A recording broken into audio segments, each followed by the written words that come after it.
Hi, this is Justin Kantor of soulmusic.com. Is this Dee Dee? Yes, it is. How you doing, Justin? Hey, I'm good. How are you?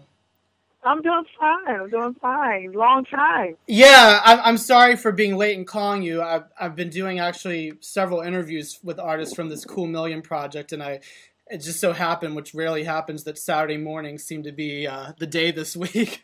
So That everybody wants to talk to you. so I don't know if you still have time to do it or not, but Oh no, I'm good. I'm you're good. good. I'm good. Okay, all right. Well, yeah, it is really nice to talk with you. I was just thinking it's hard to believe that it's been 9 years since I know, and I still have that.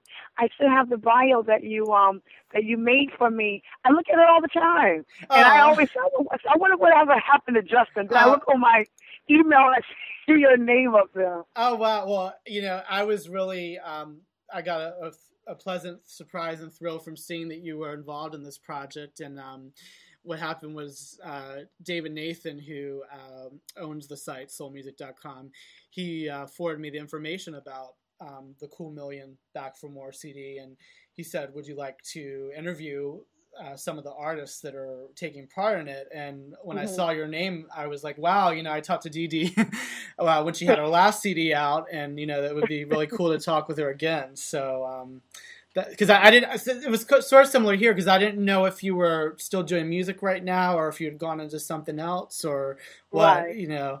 So No, okay. I'm still around. I'm still around. Trying to get back into things a little bit more better than I've been kind of like on the downside for a while. But yeah, I'm getting back into it again. So I mean, not to say that I ever stopped. I'm just, I just kind of like stopped recording for a while, and just concentrating on raising my daughter and just doing like a lot of background work, and I do like a lot of jingle commercials and things like that. Oh yeah. What are some of the like jingles you've done? Well, I do like a lot of like Papa John, pizza, commercials. Oh really? Like, some of the voices on it. Yeah. Oh, I didn't know that. Like, yeah, I do some of those. I do a lot of different car dealerships. Do voiceover works for different car dealerships and things just like that. Just just some commercial voiceover stuff. Yeah, well, that's pretty cool. That can be a profitable venture from what I've heard. Yeah. Things are going great, and I still perform locally around town, and I still have a pretty good name around the area that I live in. So I work pretty steady. Yeah. What are some of the places locally that fans can catch you at if they want to see you perform? Well, live? I do the Addison, which is a beautiful 5-star restaurant resort. Mm-hmm. I work there a lot. I do a lot of private corporation events. Mm-hmm. I do. It's a very popular club down here called the Blue Martini, and Okay. they have several locations that's popping up all over the different states. So Oh, I okay. do that chain.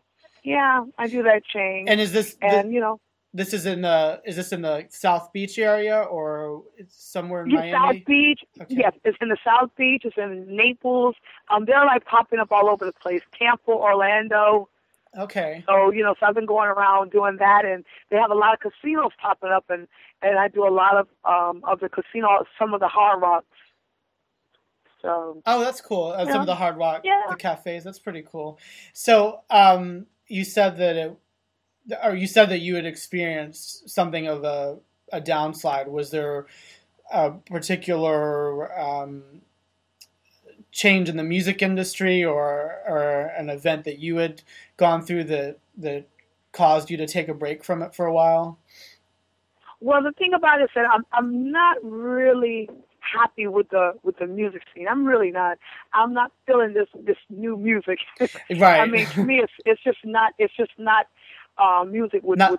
It's got no heart to it. It's not music, right? And it really isn't. And I say, for someone of my caliber, I can't compete with this. It's more about the image and the look. The music takes a second seat back.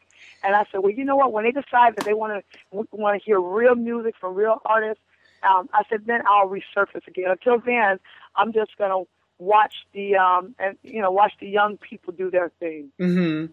Well, but I'm just not into it. I'm just not feeling any of the music. Mary J. Blige stuff is okay with me, but definitely like the Rihanna stuff and all that. I'm sure, I know she's popular, but for me that's just not what I want to be competing against. I just So I guess considering that maybe when this opportunity came up to do the song Loose, not to mention with your brother Eugene Wilde for this album, that maybe it was like a breath of fresh air for you.